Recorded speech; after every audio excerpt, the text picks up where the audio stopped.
আমার আজকের লাইনটা আমাদের দেশের বেকার পোলাপানদের জন্য। 6 থেকে 7 বছর বয়সে পড়াশোনা শুরু করবা, 25 থেকে 26 বছর বয়সে তা শেষ করবা।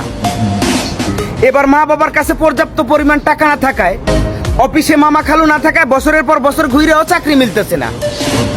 তারপর সেই বৃদ্ধ মা বাবার কাঁধে বসেই বেকারত্ব জীবন পার করবা। অন্যদিকে শখের মানুষের বিয়ে হয়ে যাচ্ছে, তার বাড়ি থেকে বলতেছে পোলায় কি করে। পোলায় এখন গ্রাজুয়েশন কমপ্লিট করে বর্তমান মা বাবার কাঁধে বসে বেকারত্ব জীবন পার করতেছে। এমন একটা ছেলের সাথে আমার মতো অভিভাবক হলেও আমি ডিরেক্ট রিজেক্ট করে দেবো, কখন আমার মেয়েকে বিয়ে দেবো না। তারপর রাস্তায় রাস্তায় স্যাড সং শুনবা আর ডেন্ডি খায় বেড়াইবা। আমি বলি কি, পড়াশোনা অনেক হয়েছে, এবার বাদ দাও। আজকেই পাসপোর্ট অফিসে যাওয়ার একটা পাসপোর্ট বানাও, 10 বছরের মিশনে প্রবাস জীবনকে বেছে নাও। দেখবা 2 বছর যেতে কি না যেতেই তোমার বাড়িতে একটা বিল্ডিং হয়ে গেছে। 10 বছরের মিশন শেষ করতে ব্যাংকে মোটা অঙ্কের টাকাও হয়ে গেছে। তারপর বাড়িতে ফিরে এসো, দেখবা তোমার জন্য মেয়ে নয়, মেয়ের মাও রাজি হয়ে গেছে।